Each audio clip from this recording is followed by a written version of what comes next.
سورۃ حجرات.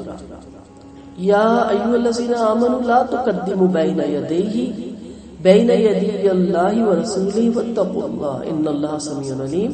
یا ایھا الذین آمنوا لا ترفعوا اصواتکم فوق صوت النبی ولا تجهروا له بالقول كجهر بعضكم لبعض ان تحبط اعمالكم وانتم لا تشعرون. اے ایمان والو، شروع اللہ کے نام سے بڑا مہربان نہایت رحم کرنے والا. اے ایمان والو، اللہ سے اس کے رسول سے آگے نہ بڑھو اور اللہ سے ڈرتے رہو. اللہ تعالیٰ کیا فرما رہے ہیں؟ جو نبی نے کہا مان جاؤ. آگے بڑھنا کیا ہوتا ہے؟ اپنی عقلیں نہ لڑاؤ، اپنے فیصلے مت کرو، اپنی سمجھ بوجھ کے مطابق نہ چلو، اپنی رائے مت دو. سمپل سی بات ہے. حدیث سن کے کو ٹھیک ہے، حدیث میں تو یہ آتا ہے، لیکن آج کل یہ مسئلہ ہے، آج کا دور یہ کہتا ہے، آج میری یہ پرابلم ہے. یہ سارا نبی کی بات سے آگے بڑھنا ہوتا ہے کہ اللہ سے ڈرو. دین کمپلیٹ ہو گیا، نبی کے توسط سے دین مکمل ہو گیا. جس طرح ایسے نبی نے فرمایا اسی طرح اس کو لے لو. یاد رکھو اللہ خوب سننے والا اور خوب جاننے والا. اے ایمان والو، اپنی آوازیں نبی کی آوازوں سے بلند نہ کرو اور نہ ان سے بلند آواز سے بات کرو جیسا کہ تم ایک دوسرے سے بلند آواز سے کرتے ہو. ایسا نہ ہو تمہارے عمل برباد ہو جائے، تمہیں خبر بھی نہ ہو. کسی چیز میں بھی اتنی سخت وعید نہیں آئی جتنی وعید آئی ہے نبی کریم صلی اللہ علیہ وسلم کی بات کے آگے اپنی بات رکھنا، ان کی بات پر اپنی بات رکھنا، یا ان کی حدیثوں میں فوقیت دینا اپنے کلچر کو یا اپنے گریڈ کو یا اپنے ماحول کو، کچھ بھی کہہ لیں، یا اپنے خواہش نفس کو. تو جس نے بھی اللہ اس کے نبی کی باتوں سے اوپر اپنی آواز بلند کی، اس کے اعمال ضائع ہونے کا خطرہ ہوتا ہے، برباد ہوتے. ظاہری بات ہے وہ کامل انسان تھے اور اللہ نے ان کو کامل دین دے کے بھیجا تھا، اور ان کے ایک ایک دین کی حکم میں حکمتیں چھپی ہوئی تھی. میرے آپ جیسے جب عقل لڑا کے کوئی رولز بناتے ہیں، کوئی اصول بناتے ہیں، تو اس میں کچھ کا نفع ہوتا ہے، کچھ کا نقصان ہوتا ہے. اس کا رزلٹ ہو سکتا ہے سارا ہی نقصان پہ ہوتا ہے، یا تھوڑا سا فائدہ ہو جائے اور تھوڑا سا نقصان ہو جائے. لیکن اللہ اور اس کے رسول کے جو فیصلے ہوتے ہیں وہ ٹوٹلی فائدے والے ہوتے ہیں، اس میں کسی کا نقصان نہیں ہوتا. تو جب انسان اللہ اس کے رسول پہ اپنی عقلوں کو آگے رکھتا ہے تو عمل برباد ہو جاتے ہیں، دنیا تو برباد ہوتی ہے. جو اللہ کے رسول کے پاس اپنی واضح پست رکھتے ہیں، ان کے دلوں کو اللہ نے پرہیزگاری کے لیے آزمایا. انہی کی بخشش ہے، ان کو بڑا ثواب ہے. جب یہ آیت اتری تو ثابت رضی اللہ عنہ بلند آواز سے، کی آواز ہی تیز تھی، انہوں نے خیال کیا کہ میں تو مارا گیا، میں تو جہنمی ہو گیا، میرے عمل تو غلط ہو گئے. وہ بڑے پریشان ہوئے. گھر بیٹھ کے آپ صلی اللہ علیہ وسلم نے کئی روز تک انہیں نہیں دیکھا، تو ایک شخص کو ان کے گھر بھیجا، پوچھا کیا بات ہے، آپ صلی اللہ علیہ وسلم کی مسجد میں نہیں آ رہے. بولے میں زور سے بات کرتا ہوں، میرے عمل غلط ہو گیا اور میں جہنمی ہو گیا. لوگوں نے آپ کو اس بات کی خبر دی؟ فرمایا نہیں، بلکہ وہ جنتی ہے. یعنی اس سے مراد یہ نہیں ہے کہ آپ کا والیوم تیز ہے، آپ کا لہجہ تیز ہے. اس سے مراد ہے کہ عزت اور احترام سے بات کرو. اللہ اس کے نبی کے سامنے، اللہ نے اپنے رسول کے سامنے احترام اور ادب سے بولنے کی تعلیم دی اور باہمی طرز گفتار سے منع فرمایا، جیسے آپ دوستوں کے ساتھ کرتے ہو، بہن بھائیوں کے ساتھ کرتے ہو، اس طرح نہیں. اب نبی کریم صلی اللہ علیہ وسلم ہمارے اندر نہیں ہے. اب جب نبی کریم صلی اللہ علیہ وسلم کا نام آئے گا تو ادب اور احترام کے ساتھ ان کی بات کو بھی اہمیت اس طرح نہیں دینی جس طرح آپ نے کر کے کسی بات کی کوئی اہمیت دی اور دل کیا مانا تو دل کیا نہ مانا، اور صرف حدیث سے مبارک اس لیے رکھی ہوئی ہے کہ بس اس کا کورس کر لیں اور آپ صلی اللہ علیہ وسلم کا نام آئے تو صلی اللہ علیہ وسلم نے کہہ کہ ہم فارغ ہو جائیں. اصل احترام یہ ہے کہ ان کی بات جب آپ سن لیں تو سمینا اور اطانا کریں اور اس کو ہمیشہ کے لیے اپنے پلے باندھ لیں اور اسی حدیث کو سنبھال کے رکھیں. میں ہمیشہ ایک واقعہ سناتی ہوتی ہوں. میری جو مدر ان لا تھی، اگر کوئی ناراض ہو بھی جائے تو دوسرے تیسرے دن خود ہی اس کے گھر چلی جاتی تھی. ظاہر کھیتوں کے لانوں والے تھے، جو ہوتی ہیں فصلیں تو وہاں چلتی رہتی ہے کوئی نہ کوئی نسل کھیتوں کی وجہ سے. تو میں نے ایک دفعہ ان سے کہا، دین پتہ ہی نہیں تھا، میں نے کہا آپ چلی جاتی ہیں، آپ کو ذرا نہیں خیال آتا انہوں نے آپ کے ساتھ یہ کیا. تو انہوں نے مجھے اتنے آرام سے کہا کہ میں نے پڑھا تھا، میں نے صحیح سنا تھا کہ آپ صلی اللہ علیہ وسلم نے کہا 3 دن جو ناراض رہتا ہے وہ مومن ہی نہیں رہتا. تو دیکھیں ایک چھوٹی سی بات پلے باندھنے سے کتنا فائدہ ہوا کہ زندگی میں وہ کسی سے ناراض ہی نہیں گئی. اور اگلے بھی کہتے تھے یہ نہیں ناراض ہوتی، یہ نہیں مائنڈ کرتی، کیا کچھ ہو جاتا ہے، کتنا اونچا اونچا بول دیتا بتا کھیتوں کے سلسلے میں اور جانوروں کے سلسلے میں. لیکن دوسرے دن آگے اس طرح بات کر رہی ہوتی ہے جیسے ہم نے انہیں کچھ کہا ہی نہیں. تو ایک حدیث بھی اگر آپ پلے سے باندھ لیں تو آپ کی زندگیاں بدل جائیں. لیکن ہم نے تو حدیثوں کو کتابوں میں رکھ لیا، نبی کے نام پہ صلی اللہ علیہ وسلم یا کچھ فرقے انگوٹھے چوم لیتے ہیں. لیکن جب معاملہ آتا ہے تو معاملے کے وقت ہم بالکل دوسرا رخ اختیار کرتے ہیں. تو نبی کی بات کو لائٹلی نہیں لینا. اس آیت میں آپ صلی اللہ علیہ وسلم کے سامنے آواز کو پست رکھنے کی ترغیب دی گئی. اور آج یہ ہے کہ جو نبی کے دین کو لے کے چل رہے ہیں، جو نبی کے دین کے وارث ہیں اہل علم لوگ، ان کا بھی اسی طرح ادب اور احترام ہے اور اسی طرح ان کے بھی آگے کوشش کریں کہ اپنی آوازوں کو پست رکھیں اور اونچی آواز میں نہ بولے. ٹھیک ہے، یہ نہیں ہے کہ آپ کے اعمال غلط ہوتے ہیں، جو نبی کریم صلی اللہ علیہ وسلم کے ساتھ تھا. لیکن اہل علم جو آپ کے علاقے کے معزز لوگ ہیں، آپ کے قاری ہیں، مؤذن ہیں، آپ کے علماء ہیں، اگر ان کے سامنے اگر آپ ان کی انسلٹ کرتے ہیں، ان کے خلاف ایسی باتیں کرتے ہیں تو دنیا تو برباد ہوتی ہی ہوتی ہے. ٹھیک ہے جی. تو ادب احترام ہر بڑے کا، اور خاص طور پہ دیندار لوگوں کا جب ادب احترام ختم ہو جائے گا تو پھر دین بھی اپنی اصل حالت میں نہیں رہے گا. ان الذین ینادونک من وراء الحجرات اکثرهم لا یعقلون. جو حجروں کے پیچھے سے آپ کو واضح دیتے ہیں ان میں سے اکثر یقیناً نہ سمجھ. اگر وہ صبر کرتے جب تک کہ آپ ان کے پاس نکل کر نہ آ جاتے تو ان کے لیے بہتر ہوتا. اللہ بڑا بخشنے والا اور کمال مہربان ہے. یعنی ادب اور تمیز تو یہ ہے کہ لوگ آپ کے باہر تشریف لانے کا انتظار کریں. یہ انتظار ان کے لیے دنیا اور آخرت میں بہتری کا ذریعہ اور اسی میں مصلحت ہے. پھر ان کو جنہوں نے آپ کو پکارا تھا ترغیب دی کہ توبہ کر لو، آئندہ ایسا نہ کرو، اللہ تمہارے گناہ معاف فرما دے گا کیونکہ وہ بندوں پر کمال مہربان ہے. کہا جاتا ہے کہ یہ آیت اقرہ بن جابس تیمی کے بارے میں اتری. اس نے آپ کو یا محمد چھوڑ ڈال دیا، باہر آ کے پکارنے لگ گیا، آپ خاموش رہے. اقرہ بولا یا رسول اللہ صلی اللہ علیہ وسلم میری تعریف انسان کے لیے سبب زینت ہے اور میری برائی. آپ صلی اللہ علیہ وسلم نے فرمایا میری تعریف انسان کے لیے سبب زینت ہے اور میری برائی سبب عیب ہے. فرمایا اس ذات نے تو ایسی ذات تو اللہ ہی کی ہے. تو آپ صلی اللہ علیہ وسلم نے پھر باہر آ کے یہ جو آیتیں اتری کہ جب نبی کریم صلی اللہ علیہ وسلم اندر ہے تو کوئی قاصد بھیجا جا سکتا ہے، یا ان کے ٹائم ٹیبل ہوتا تھا نا، اس وقت گھر میں سنتے پڑھیں گے، اس وقت ازواج کے پاس بیٹھیں گے، اس وقت مسجد میں آئیں گے، تو انتظار کریں. نہ کہ ہم سمجھتے ہیں جو ایسے لوگ ہوتے ہیں وہ ہر وقت 24 گھنٹے تیار رہیں اور جس وقت بھی چاہیں ان کو فون کر دیں، جس وقت بھی چاہے ان کے گھر چلے جائیں. اسلام منع کرتا ہے. آپ کو استاد ہے، ٹیچر ہے، کوئی بھی ہے، آپ کو قاری صاحب سے، مؤذن صاحب سے، آپ کے مسجد کے امام سے کوئی فتویٰ چاہیے، آپ پہلے ٹائم لیں، میسج بھیجیں. ہم تو کہتے ہیں اسی وقت جا کے بیٹھ جاتے ہیں، ہمیں یہ بات بتا دیں، ہمیں ابھی کچھ نہیں. اگلا چاہے فتویٰ دینے کے موڈ میں ہی نہ ہو، بات سمجھانے کے موڈ میں ہی نہ ہو، اس کے اوپر اور بہت سے مسائل ہوں. تو یہ سارا ادب اور احترام سکھایا جا رہا ہے. دورہ قرآن میں تو ہم ان شارٹ اس سے گزر رہے ہیں. جب ہماری ویسے صورت حجرات ہوتی ہے تو ہم ایک ایک آیت پہ صحیح ڈیپلی دیکھتے ہیں کہ کیا کیا چیزیں اس زمر میں آ جاتی ہیں. اے ایمان والوں کو تمہارے پاس کوئی فاسق کوئی خبر لے کر آئے تو اس کی تحقیق کر لیا کرو. ایسا نہ ہو کہ جہالت سے کسی قوم کو مصیبت پہنچا دو پھر اپنے فعل پر شرمندگی اٹھاؤ. یقین مانو تم اللہ کے رسول اگر تمہاری اکثر باتوں تمہارا کہنا مان لے تو تم مشکل میں پڑ جاؤ گے. لیکن اللہ نے تم کو ایمان کی محبت دی، اس سے تمہارے دلوں کی بہار بنا دیا، تمہیں کفر سے، فسق سے اور نادانی سے نفرت دلائی. یہ لوگ اللہ کے فضل و انعام سے آفتہ لوگ ہیں. اللہ خوب جاننے والا اور بڑی حکمت والا ہے. فاجر یا فاسق کی خبر پہ اعتماد نہ کیا جائے جب تک خوب تحقیق کرنا لو. اس لیے کہ ایسا نہ کہ جھوٹی ہو یا غلط ہو اور بعد میں انسان کو پچھتاوا ہو.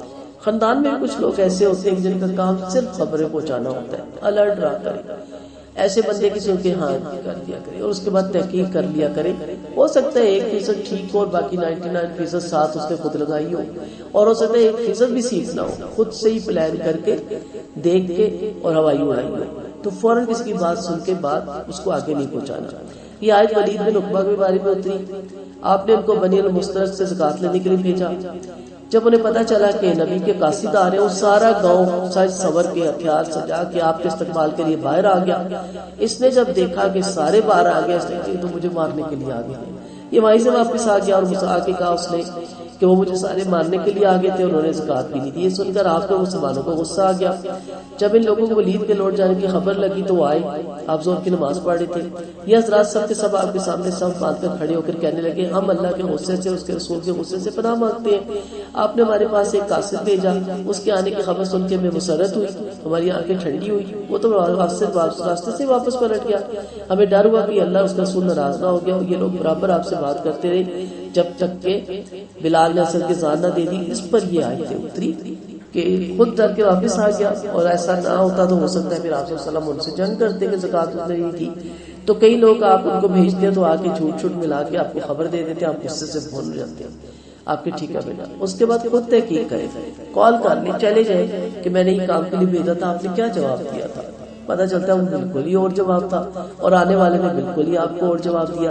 پھر ایسے لوگوں سے اوائڈ بھی کریں جو کچھ دمیں خود لگا لیتے ہیں، کچھ ادھر سے آتے ہیں کچھ باتیں ساتھ لگا لیتے ہیں. سالس کا کردار اس کو ادا کرنے کے لیے دیں جس میں ٹھہراؤ ہو، سمجھداری ہو، اور بلکہ ایسا بھی ہو کہ جو غلط باتیں ان کو وہ حذف کر کے بتائے.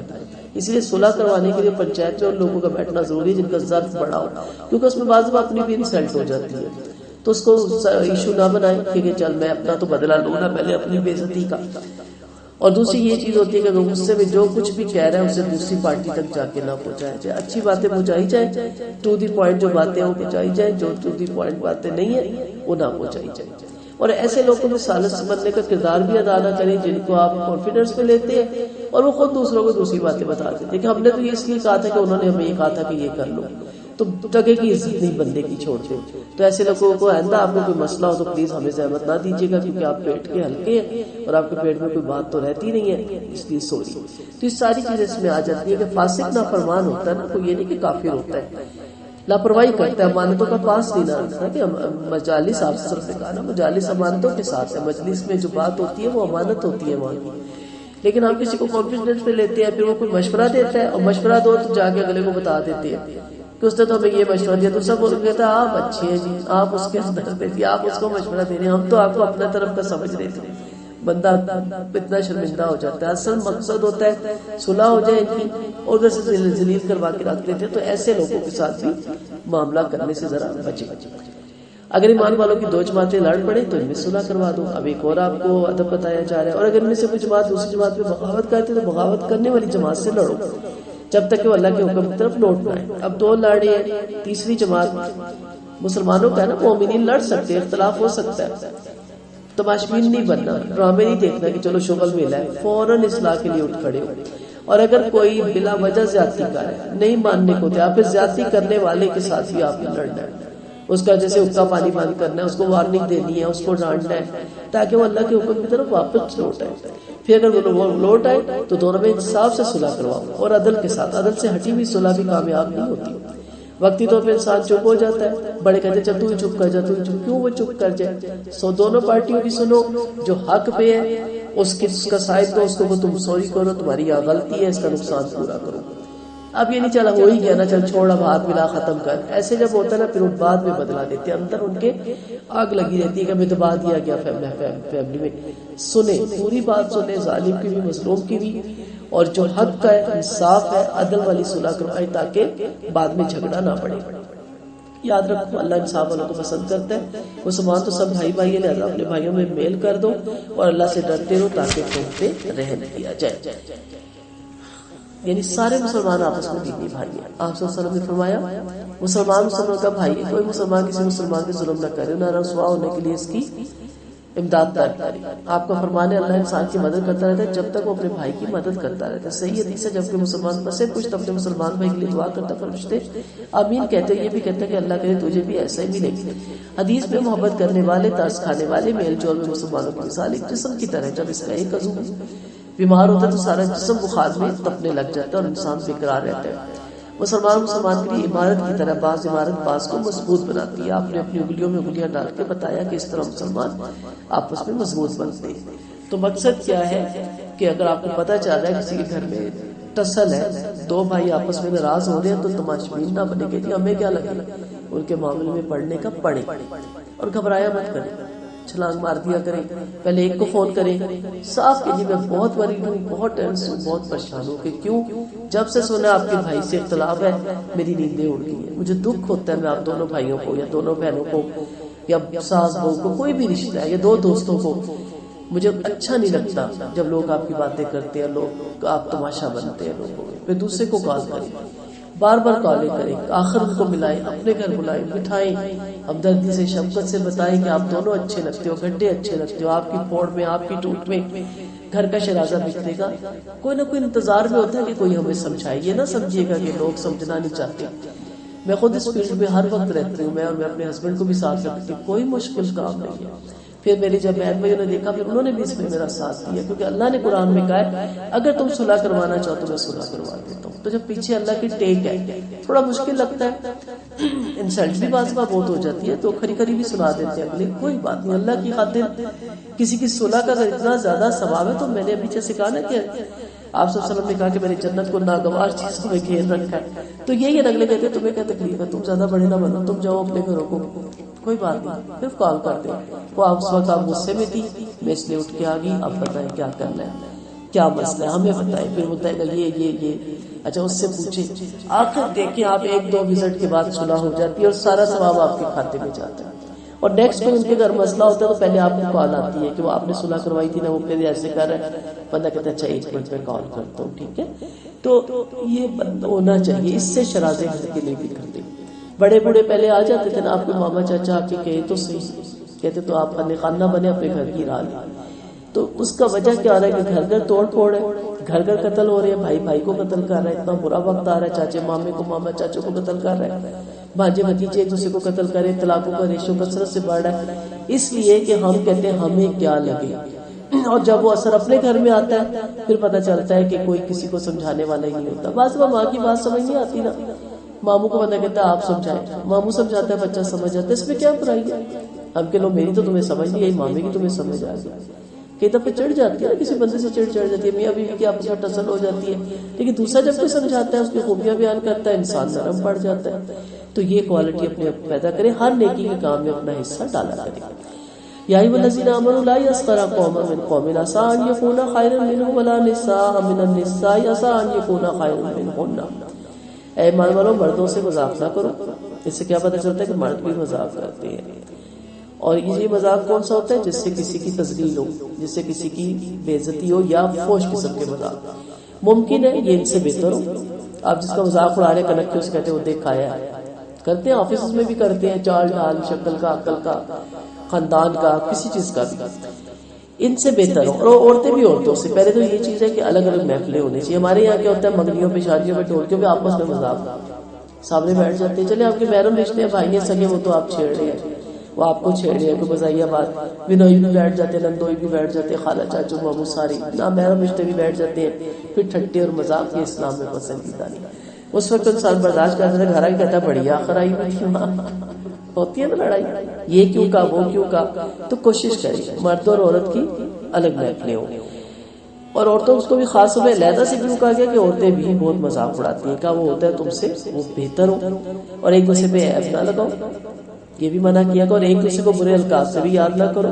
یعنی پہلے کیا تھی، ساتھ چور کھا کے بلی حج میں کہتے ہیں آج بڑی پردے دار بنتی ہے، تمہیں پتہ ہی جوانی میں کیا کرتی تھی. نہیں پتا تو کیوں بتا رہے ہو؟ اللہ نے پردہ پوشی ڈالی، آپ بھی ڈالے. نہیں، اس کو بار بار دہرانا ہے. ایمان کے بعد گناہ کا نام لگانا برا ہے، اور جس نے توبہ نہیں کی وہی ظالم ہے. تو مذاق اڑانے سے بھی منع کیا گیا، ایک دوسرے کو ملامت کرنے سے بھی منع کیا گیا، نکتہ چینی کرنے سے بھی منع کیا گیا، عیب جوئی کرنے سے بھی منع کیا گیا، برے القاب سے بھی منع کیا گیا. ٹھیک ہے، جس سے انسان چڑھتا ہو، کسی کو پتا کہ اوے چرسی، اوے مہنگے، اوے لنگڑے، اوے موٹے. کہتے ہیں نا آپ کو موٹا ہے بیچارہ، اس کو بیماری اب ہوتے اوے موٹے.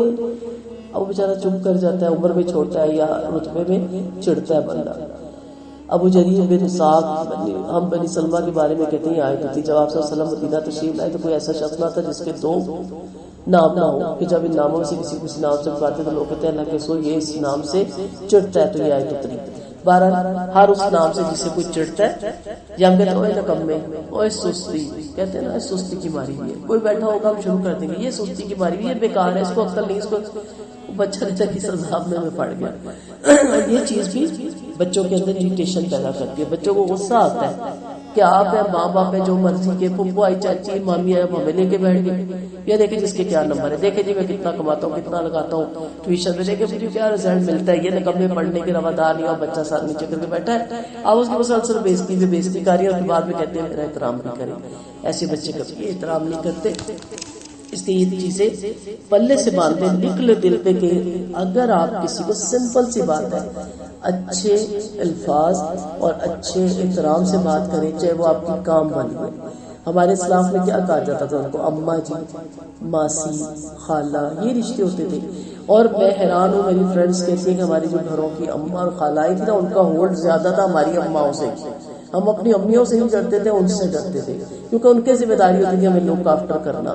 انہوں نے ہمیں سمجھانا. اگر ہم زیادہ اونچا ہنسے تو لوگ کہتے تھے کیا کہیں گے لوگ، فلاں کی بچیاں اس طرح ہنستی ہیں، یہ کوئی طریقہ ہے. امیاں ہماری نہیں ہمیں ٹوک سکتی تھی، ابو نہیں ہماری امائیں جو ہمیں پالتی تھی، دائیاں تھیں وہ ٹوکتی تھی. اب تو کام والے کو ہم ناک کی اس پہ پیر کی جوتی پہ رکھتے ہیں، بات تو ہم ان کی سننے کے روادار نہیں. اور بچوں کے اندر بھی کیا ٹسن ہے، یہ چوکیدار ہے، یہ چپڑاسی ہے، یہ پین ہے، تم مالک ہو.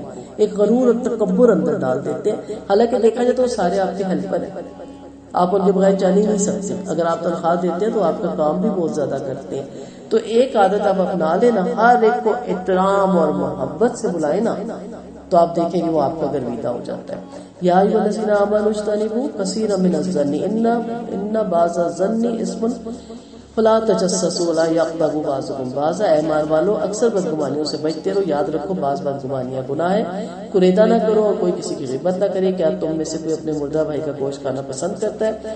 اسے تو تم برا سمجھتے ہو، اور اللہ سے ڈرتے رہو، یاد رکھو اللہ توبہ قبول کرنے والا انتہائی مہربان ہے۔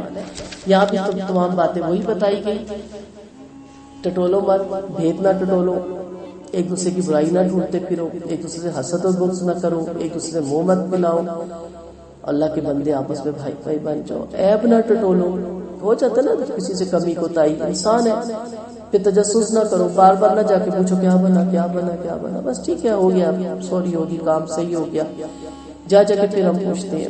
غیبت مت کرو، اس کی تو بہت ہی ممانعت ہے، اس پہ بولنے کے لیے تو عمریں لگ جاتی ہیں۔ سمپل سی بات ہے، حضرت صدیقہ عائشہ رضی اللہ عنہا نے آپ صلی اللہ علیہ وسلم سے حضرت صفیہ کے بارے میں کہا کہ وہ جو ٹھگنی ہے، یعنی چھوٹے قد کی تھی نا، تو آپ نے کوئی بات کی تو حضرت عائشہ نے کہا اچھا وہ اس کی بات کر رہے وہ جو ٹھگنی ہے، تو فرمایا اللہ کی قسم تو نے ایسی بات کی کہ اسے دریا میں ڈال دیا جائے تو اس کا پانی کڑوا ہو جائے۔ تو ہمیں اس کو پہچانتی ہے، صرف میرے فلانی کون سی والی، وہ جو موٹی سی ہے، اچھا وہ جس کی ایک آنکھ نہیں ہے، ہم اس قسم کے سوال کرتے ہیں۔ منع کیا کہ وہ وہاں ہوتی نہیں، اپنی صفائی پیش کر نہیں سکتی، آپ اس کے منہ پہ کہیں نا اس کو کتنا برا لگے۔ تو غیبت کیا ہوتی ہے؟ وہ بات، وہ نصیحت جو آپ منہ پہ کہتے ہوئے ڈرتے ہیں اور جانتے ہیں کہ وہ مائنڈ کرے گا۔ اگر صحیح نصیحت تو کر دے، مائنڈ کرتی رہے، کر دے، اور اگر ہے ہی نصیحت غلط، اس میں وہ ہے ہی نہیں، تو پھر تو آپ جھوٹ بول رہے ہیں نا، پھر تو بہتان لگا رہے ہیں۔ تو جتنا میں نے اپنی زندگی میں ایک چیز سیکھی اور آپ کو بھی یہی بتاؤں گی، میں کون سی بڑی علامہ ہوں، احترام دینا سیکھیں۔ آپ احترام دیں گے دنیا آپ کے پیچھے جانتی ہے، کسی ماتم پہ چلی جائیں، شادی پہ چلی جائیں، جتنے آپ کے ریلیٹیوز آئے ہوئے، انجان خواتین بھی کسی کے ساتھ آئی ہوتی ہے، آگے بڑھ کے سلام کریں، احترام دیں، بس، اور کچھ نہیں آپ سے کوئی مانگتا، نہ آپ کی دولت ان کے کسی کام کی ہے، نہ آپ کا اقتدار ان کے کسی کام کا، نہ آپ کے محلات ان کے کسی کام کے، وہ اپنے گھروں میں اپنی امیری غریبی اپنی مشکل وقت کاٹ رہے ہیں، وہ صرف آپ کے الفاظ سے جان دیتے ہیں اور آپ کو پھر اپنی دعاؤں میں یاد رکھتے ہیں۔ یا ایھا الناس انا خلقناکم من ذکر وانثی وجعلناکم شعوبا وقبائل لتعارفوا ان اکرمکم عند اللہ اتقاکم ان اللہ علیم خبیر۔ اے لوگوں، ہم نے تم کو ایک مرد اور ایک عورت سے پیدا کیا، آدم اور حوا کی ہم اولاد ہیں، ہم نے تم کو ایک جماعت اور قبیلہ بنایا تاکہ تم ایک دوسرے کو پہچان سکو۔ یعنی یہ صرف خاندان کا لقب جو تھا، یہ صرف پہچان کا تھا کہ اندازہ ہو جاتا تھا کہ یہ جو شخص ہے کس قبیلے کا ہے، کس جماعت سے ہے، معاملے کا لین دین کرنا آسان ہوتا تھا، اور ایک اس سے کلچر اور عادتوں کا بھی پتہ چل جاتا۔ تو یاد رکھو اللہ کی نگاہ میں تم سے سب سے زیادہ عزت والا وہ ہے جو تم سے سب سے زیادہ اللہ سے ڈرنے والا ہے۔ اب ہم کیا کہتے ہیں، فلاں علاقے میں تو لوگ ہوتے ہی پیڑے ہیں، بھائی کیسے پیڑے؟ میں نے کہا کسی نے بات کی، میں نے کہا میری بات سنو، آپ نے کتنے آرام سے پورے علاقے کو برا کہہ دیا۔ اچھا انسان ہر جگہ موجود ہے اور برا انسان بھی ہر جگہ موجود ہے۔ یہ اس لیے تھا کہ آپ کو پتہ چلے پہاڑی علاقوں کی عادات کیا ہے، میدانی علاقوں کی عادات کیا ہے، فرنٹیئر کی عادات کیا ہے، ان کے رسم و رواج کیا ہے، ان کا طور طریقہ کیا ہے، آپ کو ڈیل کرنے میں آسانی ہو ان کے کلچر کو سامنے رکھتے ہوئے۔ یہ کس نے کہا کہ فرنٹیئر برا ہے تو پنجاب اچھا ہے، پنجاب برا ہے کشمیر برا ہے، کشمیر اچھا ہے؟ تو کس نے؟ کوئی دلیل نہیں، کچھ نہیں، فوراً کہتے کہ وہ فلاں علاقے کا تو پانی پیڑ ہے، اتنے لوگ ہی پیڑ ہیں۔ کیسے وہاں نمازی ہوں گے، پرہیزگار ہوں گے، عالم ہوں گے، بڑے بڑے صوفی درویش گزرے ہوں گے، بڑے بڑے اللہ کو ماننے والے گزرے ہوں گے، آپ نے سب کو ایک کیٹیگری میں رکھ دیا، بلا وجہ کی غیبت کر کے آپ گنہگار ہوئے۔ اچھا انسان بہت سی جگہوں پہ اچھے انسان بھی ہوتے ہیں، بہت سی جگہوں پہ برے انسان بھی ہوتے ہیں۔ کہا اللہ کے نزدیک سب سے زیادہ عزت والا وہ ہے جو اللہ سے ڈرتا ہے، یقین مانو اللہ خوب سننے والا، جاننے والا اور خبردار ہے۔ تو جو قبیلے ہیں ان کا نام رکھنا بری بات نہیں ہے۔ اللہ نے نبیوں کو بھی پکارا، یا بنی اسرائیل، یعقوب علیہ السلام کی اولاد کو پکارا، نام دیے گئے، اصل ان کو اعزاز سمجھ لینا برا ہے، ٹھیک ہے، احساس نہ سمجھے، بس پہچان کرے۔ نبی کریم صلی اللہ علیہ وسلم کی بہت سی حدیثیں آپ نے فرمایا اللہ تمہاری صورت اور مال نہیں دیکھتا، اور تمہارے دل اور اعمال دیکھتا۔ آپ کا فرمان ہے، ابو ذر سے فرمایا دیکھو تم کسی گورے یا کالے سے بہتر نہیں ہو، ہاں اگر تقوی میں بڑھ کر ہو تو بہتر ہو۔ میں ہمیشہ کہتی ہوں حضرت بلال آج کس مقام پہ، ہم ان کے پیروں کی خاک بھی نہیں، کالے تھے، حبشی تھے، غریب تھے، بوریاں پہنتے تھے، خاندان کا ان کا پتہ ہی نہیں تھا کدھر سے آئی کدھر چلے گی، لیکن چلتے زمین پہ تھے، قدموں کی آواز جنت میں آپ صلی اللہ علیہ وسلم نے ان کی سنی تھی۔ یہ ہوتا ہے نا اصل اعزاز۔ ہم تو شکلیں دیکھتے رہتے ہیں، مسلمان بھائی بھائی ہیں، آپ صلی اللہ علیہ وسلم کا فرمان ہے، تقوی کے علاوہ کسی کو کسی پر فضیلت نہیں۔ آپ کا فرمان ہے تم سب آدم کی اولاد ہو، آدم مٹی سے پیدا کیا گیا، باپ دادا پر فخر کرنے والے فخر کرنے سے باز آجے ورنہ اللہ کے نزدیک ریت کے ٹیلوں سے بھی زیادہ بے وقت ہوں گے۔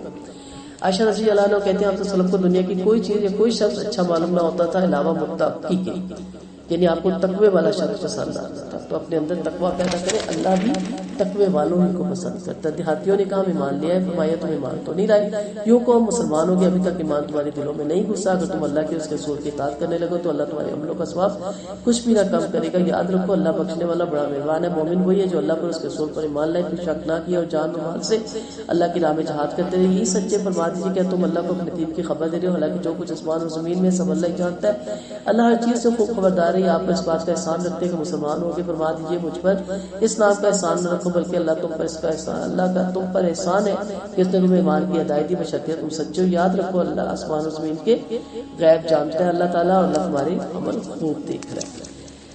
تو ایمان اور اسلام بالکل الگ چیز ہے۔ ہم سب مسلمان ہیں، ان میں سے وہ لوگ ایمان پہ جو جہالت کے تمام کام چھوڑ دیتے۔ آپ صلی اللہ علیہ وسلم نے کہا تھا نا میری امت میں جہالت کے کام 3 نہیں ختم ہوں گے، ان میں سے کیا تھا؟ اپنے حسب نسب پہ فخر کرنا۔ ہر ایک کو اپنے حسب نسب پہ بہت فخر ہے، ہر کوئی سمجھتا ہے میں ہی بہترین ہوں اور دوسرا بیکار ہے، اور دوسرا نہ ستاروں سے فالگیری کرنا، اور تیسرا نہ میت پہ نوئے خالی کرنا۔ تینوں چیزیں ختم نہیں ہو رہی۔ تو یہاں کہا گیا کہ یہ مت کہو کہ تم ایمان لیا، یہ کہو کہ تم مسلمان ہو۔ جب ایمان آ جاتا تو انسان فرق چھوڑ دیتا ہے، گولے کارے کا یا خاندان کا، اس فرق سے انسان باہر نکل آتا ہے۔ تو اللہ کو وہ اسلام مطلوب ہے جو کہ ایمان سے بھرا ہو۔ تو مومن اور مسلمان کا فرق ایمان اور خاص اور اسلام عام کی طرف آپ اس کو کہہ سکتے ہیں۔ یہ بھی معلوم ہوا کہ وہ شخص مسلمان تھا، منافق نہیں تھا، کیونکہ اسلام کی وجہ سے آپ نے جو کچھ حاصل کیا تھا۔ دیہاتی تھے، دعوے دار تھے ایمان کے، لیکن وہ جانتے نہیں تھے کہ ایمان کس چیز کا نام ہے۔ وہ سمجھتے تھے مسلمان ہو جانا، کلمہ پڑھ کے دائرے میں داخل ہو جانا اسلام کی طرف لے آتا ہے۔ اسلام کے لیے ان تمام چیزوں کو ماننا ضروری ہے جو نبی کریم صلی اللہ علیہ وسلم نے بتائی۔ آپ صلی اللہ علیہ وسلم نے فرمایا مومن کی 3 قسمیں، اللہ اس کے رسول پر ایمان لا کر اس میں شک و شبہ نہ کرنے والے اور اللہ کی راہ میں جان و مال کی قربانی پیش کرنے والے، دوسرے جن سے لوگ اپنے مال و جانوں کی طرف سے بے خوف ہو جائیں، اور تیسرے جو لالچ ہے اللہ کی وجہ سے ہر طرح کا لالچ چھوڑ دیں۔ اللہ تعالیٰ میں تیسری کیٹیگری تک پہنچائے، ہمارے اسلام کو، ہمارے ایمان کو اللہ تعالیٰ مکمل کرے۔